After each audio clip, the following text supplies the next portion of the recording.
प्रधानमन्त्री प्रचण्डको फुस्रो अभिव्यक्ति।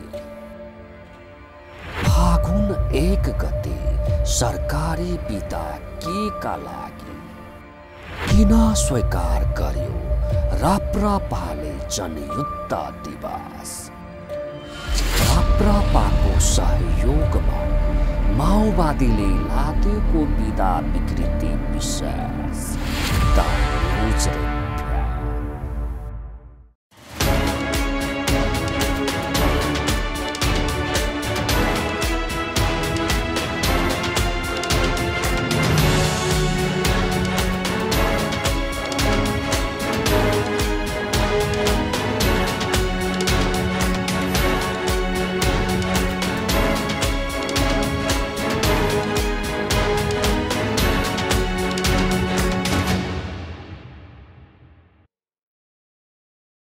नमस्कार। खास न्यूजको बहुकोणीय चिरफार गर्ने कार्यक्रम द न्यूज रिभ्यूको आजको अङ्कमा स्वागत छ। म सन्तोष पोखरेल।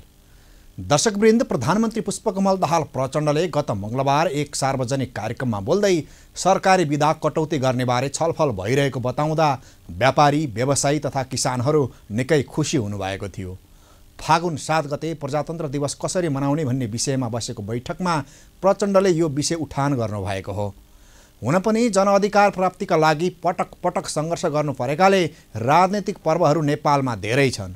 ती सबै पर्वमा सरकारी बिदा दिने प्रचलनका कारण मुलुकले प्रगति गर्न नसकेको तर्क गर्नेहरू पनि हुनुहुन्छ।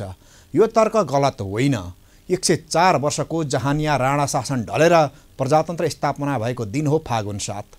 फागुन 7 गते प्रजातन्त्र दिवसका रूपमा मनाउन थालिएको करिब 7 दशक बितिसकेको छ। तर प्रधानमन्त्री पुष्पकमल दाहाल प्रचण्डले सफा मनले राजनैतिक पर्वका बिदा कटौतीको प्रस्ताव ल्याउनु भएको होइन रहेछ भन्ने कुरा उहाँका गतिविधिबाट पुष्टि भएको छ। हुन त प्रधानमन्त्री प्रचण्ड नेतृत्वको सरकारले पनि फागुन 1 गते सार्वजनिक बिदा दिएको छ। प्रधानमन्त्री प्रचण्डको पार्टीबाट मुख्यमन्त्री हुनुभएका बागमती र कर्णाली प्रदेशका सरकारले जनयुद्ध थालनी भएको दिन भन्दै फागुन 1 गते सरकारी बिदाको घोषणा गरिसकेका छन्। मध्य प्रदेश सरकारले पनि बिदा दिएको छ। आखिर के हो जनयुद्ध भनेको? मुलुकलाई के उपलब्धि दियो त युद्धले? कुनै एउटा पार्टी विशेषको पर्वमा सरकारी बिदा दिँदै जाने सिलसिलाबाट मुलुकले कहिले मुक्ति पाउने? सरकारी बिदाका बेला निजी क्षेत्रका कर्मचारी तथा कामदारले के कस्तो शास्ति बेहोर्नुपर्छ?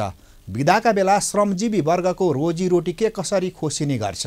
वर्षका 365 दिनमध्ये कति दिन हुने गरेको छ सरकारी बिदा? बिदा धेरै हुँदा मुलुकको आर्थिक उत्पादनमा के कस्तो असर पर्छ? लगायतका तमाम प्रश्नहरू निकै पेचिला छन्। दर्शकवृन्द, आजको द न्यूज रिभ्यूमा प्रस्तुत छ हाम्रा सहकर्मी बिन्दुकान्त घिम्रेले यसै विषयमा तयार गरेको टिप्पणी। प्रधानमन्त्री प्रचण्डको फुस्रो अभिव्यक्ति।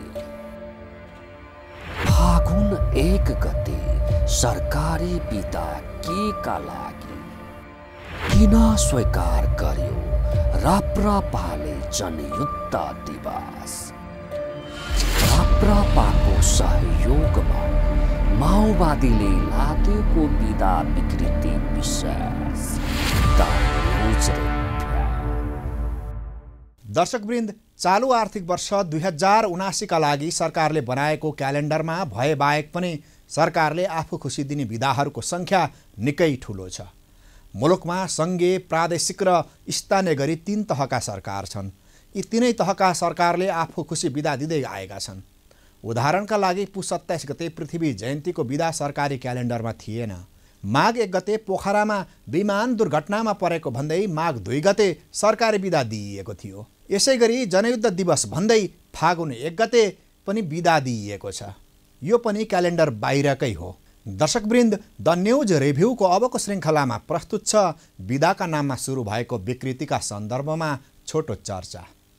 तीनवटै तहका सरकारले दिने सार्वजनिक बिदा जोड्ने हो भने वर्षभरि सरकारी कार्यालय खुल्ने दिनभन्दा बन्द हुने दिन बढी हुन्छ।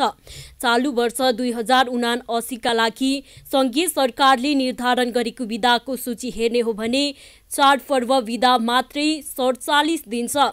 52 दिन साप्ताहिक बिदा भइहाल्यो। त्यसबाहेक कर्मचारीहरूले प्रत्येक वर्ष 30 दिन घर बिदा, 12 दिन बिरामी बिदा, 6 दिन भैपरी बिदा र 6 दिन पर्व बिदा समेत पाउँछन्। समुदाय विशेष र स्थान विशेषमा थप 19वटा बिदा छन्। त्यसबाहेक सुत्केरी बिदा, क्रिया बिदा पनि छ। यसरी सबै बिदाको हिसाब गर्दा एक वर्षमा सालाखाला 170 दिन हुँदो रहेछ।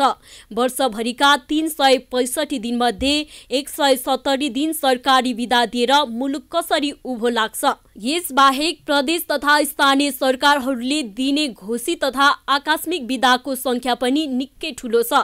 जबकि नेपालमा कर्मचारीको तलब भत्ता तथा पेन्सनका लागि वर्षको 9 खर्ब रुपैयाँ खर्च हुने गरेको छ। तर यति ठुलो खर्चको सदुपयोग राज्यले गर्न सकेको छैन भन्ने कुरा त 365 दिनमध्ये करिब 200 दिन हुने बिदाले नै प्रमाणित गर्छ। प्रधानमन्त्री प्रचण्डको फुस्रो अभिव्यक्ति। फागुन 1 गते सरकारी बिदा केका लागि किन स्वीकार गर्यो राप्रपाले जनयुद्ध दिवस? राप्रपाको सहयोगमा माओवादीले लादेको बिदा विकृति विशेष। दर्शकवृन्द, केही दिन अघि प्रधानमन्त्री प्रचण्डले बिदाको सङ्ख्या धेरै भयो भनेर सार्वजनिक खपतका लागि मात्रै बोल्नु भएको रहेछ भन्ने कुरा बागमती र कर्णाली प्रदेश सरकारहरूले प्रमाणित गरेका छन्। फागुन 1 गते सरकारी बिदाको निर्णय गर्ने प्रदेशका मुख्यमन्त्री प्रचण्डकै कार्यकर्ता हुनुहुन्छ। जहाँ निरङ्कुश शासन व्यवस्था हुन्छ त्यहाँको सरकारले आफ्ना निर्णयको औचित्य पुष्टि गर्नु पर्दैन, घोषणा गरिदिए पुग्छ। तर लोकतान्त्रिक शासन व्यवस्थामा सरकारले आफ्ना हरेक निर्णयको औचित्य पुष्टि गर्नुपर्ने हुन्छ। उदाहरणका लागि नेपालकै राणा शासन तथा पञ्चायत शासनलाई हेरे पुग्छ। पञ्चायत कालमा सुरु गरिएको अन्धाधुन्ध सरकारी बिदाको प्रचलन 2046 सालको परिवर्तनपछि कटौती गरिएको थियो। तर 2063 सालको परिवर्तनपछि पहिचान तथा अधिकारका नाममा त्यो विकृतिलाई पुनर्जीवित गरियो। बेइमानी यहीँनिर भएको हो। आखिर फागुन 1 देशको पर्व हो कि पार्टीको? दर्शकवृन्द, द न्युज रिभ्यूको अबको श्रृङ्खलामा प्रस्तुत छ यस सन्दर्भमा छोटो चर्चा। माओवादी नेतृत्वको सरकारले जनयुद्ध दिवस भन्दै फागुन 1 गते सार्वजनिक बिदा घोषणा गरेको छ। माओवादीले फागुन 1 लाई राजतन्त्र उन्मूलनका लागि आरम्भ गरिएको सङ्घर्षको दिन मान्दै आएको छ। 2052 साल फागुन 1 गते माओवादीले जनयुद्धको नाममा सुरु गरेको सशस्त्र विद्रोहका कारण मात्रै राजतन्त्र फालिएको हो भन्ने मान्न अरू पार्टीहरू तयार छैनन्। नागरिक समाज पनि तयार छैन। अर्को कुरो, 2007 साल कार्तिक 24 गते नेपाली काङ्ग्रेसले थालनी गरेको सशस्त्र सङ्घर्षका कारण राणा शासन फालिएको कुरा स्वयंसिद्ध तथ्य हो। यो तथ्यमा कहीँ कतै विवाद छैन। सबै दलले स्वीकार गरेका छन्। तर नेपाली काङ्ग्रेसले राणा फाल्ने सशस्त्र क्रान्तिको आरम्भ भएको दिनलाई राष्ट्रिय पर्वको रूपमा मनाउनुपर्छ भन्ने अडान कहिले पनि लिएको छैन। काङ्ग्रेसले आन्तरिक रूपमा आफैले कार्तिक 24 गते मनाउँदै आएको छ। यता माओवादीले भने राजतन्त्र फाल्ने सशस्त्र युद्ध थालेको दिन फागुन 1 लाई आफ्नो देशकै पर्वको रूपमा घोषणा गर्दै सरकारी बिदा समेत दिएको छ। अझ खतरनाक कुरो त के छ भने फागुन 1 लाई राष्ट्रिय पर्व मानेर सार्वजनिक बिदा दिने निर्णयमा राप्रपाको समेत संलग्नता छ। जुन पार्टीले राजतन्त्र बिउताउने भन्दै जनतासँग भोट माग्छ त्यही पार्टी राजतन्त्र फाल्न सुरु गरिएको सशस्त्र सङ्घर्षलाई जनयुद्ध दिवस भन्दै सार्वजनिक बिदा दिने घोषणा गर्छ। यहाँभन्दा ठुलो विडम्बना अरू के हुन सक्छ? माओवादीले सुरु गरेको जनयुद्ध राजतन्त्र फालिएको कुरा स्वीकार गर्ने हो भने पनि फागुन 1 गते दिएको सार्वजनिक बिदाको औचित्य पुष्टि गर्न सकिन्न। किनकि क्रान्ति आरम्भ भएको दिनभन्दा क्रान्ति सम्पन्न भएको दिन महत्त्वपूर्ण हुन्छ। उदाहरणका लागि 2007 सालमा क्रान्ति आरम्भ भएको दिन कार्तिक 24 भन्दा क्रान्ति सम्पन्न भएको दिन फागुन 7 लाई बढी महत्त्व दिइएको छ। नेपालमा मात्र होइन, छिमेकी देश भारतमा पनि स्वतन्त्र आन्दोलन सुरु भएको दिनलाई राष्ट्रिय पर्व मानिएको छैन। सबै देशहरूले यसरी नै वर्षको एक दिन राष्ट्रिय पर्व मनाउने गरेका छन्। तर हाम्रो मुलुकमा भने जनयुद्ध आरम्भ गरिएको दिन भन्दै फागुन 1 गते बिदा दिने तर गणतन्त्र कार्यान्वयन भएको दिन ज्येष्ठ 15 गतेलाई वास्ता नगर्ने अनौठो सिलसिला सुरु भएको छ। प्रधानमन्त्री प्रचण्डको फुस्रो अभिव्यक्ति। फागुन 1 गते सरकारी बिदा केका लागि किन स्वीकार गर्यो राप्रपाले जनयुद्ध दिवस? राप्रपाको सहयोगमा माओवादीले लादेको बिदा विकृति विशेष। दर्शकवृन्द, नेपालमा जनअधिकार प्राप्तिका लागि पटक पटक सङ्घर्ष भएका छन्, जसमध्ये मुख्य उपलब्धिका रूपमा राणा शासन फालिनुलाई लिने कि शाही शासन फालिनुलाई लिने भन्ने विषयमा भने पछिल्लो समयमा निकै विवाद उत्पन्न भएको छ। खास गरी नेपाली काङ्ग्रेसले राणा शासन फालिनुलाई मुख्य उपलब्धिका रूपमा लिनुपर्ने तर्क अघि सार्दै आएको छ भने माओवादी केन्द्रले राजतन्त्र फालिनुलाई मुख्य उपलब्धिका रूपमा लिनुपर्ने तर्क अघि सार्दै आएको छ। सरसर्ती हेर्दा यी दुई तर्कहरू जायज छन्, तर राणा शासन फालिएपछि जनताले धेरै उपलब्धि पाएका छन् कि राजतन्त्र फालिएपछि जनताले धेरै उपलब्धि पाएका छन् भन्ने प्रश्नको उत्तर भने केस्रा केस्रा केलाएर खोज्नुपर्छ। यो प्रश्नको उत्तर कति पनि बैमानी नगरी इमान्दारितापूर्वक खोज्नुपर्छ। खास गरी दुईवटा प्रश्नको उत्तर खोज्नुपर्छ। पहिलो प्रश्न हो, 2007 साल कार्तिक 24 गते नेपाली काङ्ग्रेसले सशस्त्र क्रान्ति थाल्दै गर्दा मुलुकमा कस्तो खालको शासन व्यवस्था थियो? कस्तो खालको शासन व्यवस्था विरुद्ध नेपाली काङ्ग्रेसले बन्दुक उठाएको हो?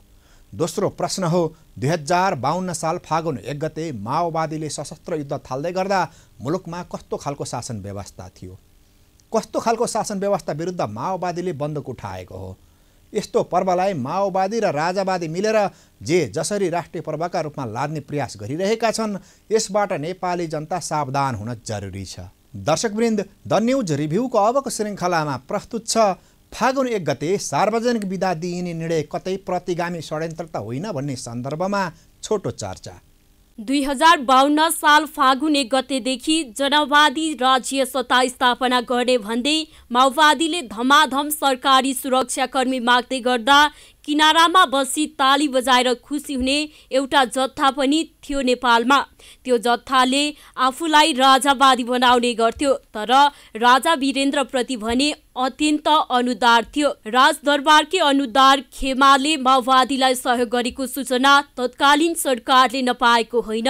वीरेन्द्रको वंश विनाशपछि दरबारको नेतृत्व उहाँका भाइ ज्ञानेन्द्र शाहले गर्नुभएको थियो। ज्ञानेन्द्र शाहले प्रजातन्त्र मासेर आफ्नै हातमा शासन सत्ता लिनुभयो, जसलाई शाही शासन भन्ने गरिन्छ। वास्तवमा मुलुकमा गणतन्त्र स्थापना शाही शासन विरुद्धको सङ्घर्षले गरेको हो। यति बेला राष्ट्रिय प्रजातन्त्र पार्टी पूर्व राजा ज्ञानेन्द्र शाहको नियन्त्रणमा छ। पूर्व राजा शाह राप्रपाका अघोषित सल्लाहकार हुनुहुन्छ भन्ने कुरा ओपन सेक्रेट जस्तै छ। त्यसैले राप्रपा शाही शासन विरुद्ध सङ्घर्ष भएको दिनलाई अभिलेखबाटै मेटाउन चाहन्छ। त्यसैले जुन प्रदेशमा सत्ताको साँचो राप्रपाको हदमा छ, त्यो प्रदेशमा फागुन 1 गते जनयुद्ध दिवस भन्दै सार्वजनिक बिदा दिएको छ। राप्रपाको यो कदमले पनि राजा वीरेन्द्रको वंश विनाशको काण्ड थप रहस्यमय बनेको छ।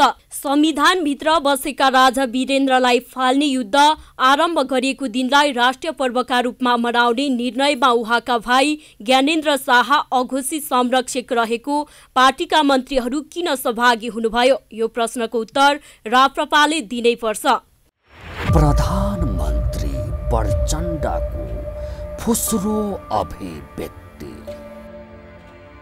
फागुन 1 गते सरकारी बिदा केका लागि किन स्वीकार गर्यो राप्रपाले जनयुद्ध दिवस? राप्रपाको सहयोगमा माओवादीले लादेको बिदा विकृति विशेष।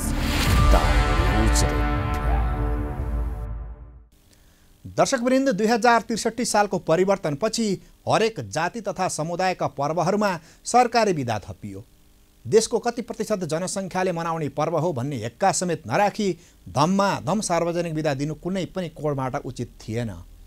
5% भन्दा कम जनसङ्ख्याको पर्व हो भने सम्बन्धित व्यक्ति तथा समुदायलाई मात्र बिदा दिँदा भइहाल्थ्यो। अर्को कुरा, गौरा पर्वमा सुदूरपश्चिम प्रदेशमा मात्रै बिदा दिए जस्तै उधौली तथा उभौली पर्वमा प्रदेश 1मा मात्रै बिदा दिने गरी नीति बनाउन पनि सकिन्थ्यो। प्रजातन्त्र दिवस, लोकतन्त्र दिवस, गणतन्त्र दिवस, शहीद दिवस, संविधान दिवस, पृथ्वी जयन्ती जस्ता राजनीतिक पर्वहरू बिदा दिएर मनाउनुभन्दा उत्सव गरेर मनाउन उपयुक्त हुन्छ। किनकि यी राजनीतिक पर्व जनताका घरका पर्व होइनन्। क्यालेन्डर अनुसार दिइने बिदाले मुलुकको अर्थतन्त्रमा खासै ठुलो असर पुर्याउँदैन। पूर्व निर्धारित बिदाको समयमा के गर्ने भन्ने योजना कर्मचारीहरूले बनाइसकेका हुन्छन्। सरकारी सेवाग्राहीले पनि त्यही अनुसारको योजना बनाएका हुन्छन्। तर अचानक दिइने बिदाले भने मुलुकको अर्थतन्त्रमा ठूलो असर पुर्याउँछ। यही जानेर नै भारतका तत्कालीन राष्ट्रपति अब्दुल कलाम आजादले आफ्नो मृत्युमा सार्वजनिक बिदा नदिन सरकारलाई आग्रह गर्नुभएको थियो। केही महिना अघि आफ्नी महारानीको मृत्यु हुँदा पनि बेलायतले सार्वजनिक बिदा दिएन। तर नेपालमा भने विमान दुर्घटना हुँदा समेत सरकारी बिदा दिने विकृति आरम्भ गरिएको छ। बिदाको सङ्ख्या धेरै हुँदा देशको राष्ट्रिय उत्पादनमा धेरै नै प्रतिकूल प्रभाव पारेको छ। बिदाको दिन ज्यालामा काम गर्ने मजदुरले आफ्नो तलब गुमाउँछ भने तलबमा काम गर्ने कर्मचारी रहेको व्यवसायमा बिदाको दिन उत्पादन शून्य भए पनि कर्मचारीको तलब, विद्युत लगायतको महसुल नियमित तिर्नै पर्छ, जसका कारण उत्पादनको लागत बढेको छ। यसको मार खेप्ने भनेको सर्वसाधारण जनताले नै हो। दर्शकवृन्द, द न्युज रिभ्यूको आजको प्रसङ्ग यति नै। तपाईँ न्युज नेपाल टेलिभिजनको प्रसारण युट्युब र फेसबुकमा पनि प्रत्यक्ष हेर्न सक्नुहुन्छ। आजको प्रस्तुतिबाट हामी सबैलाई बिदा दिनुहोस्। हेर्दै गर्नुहोला न्युज नेपाल टेलिभिजन। नमस्कार। प्रधानमन्त्री प्रचण्डको फुस्रो अभिव्यक्ति। फागुन 1 गते सरकारी बिदा केका लागि किन स्वीकार गर्यो राप्रपाले जनयुद्ध दिवस? राप्रपाको सहयोगमा माओवादीले लादेको बिदा विकृति विशेष। The news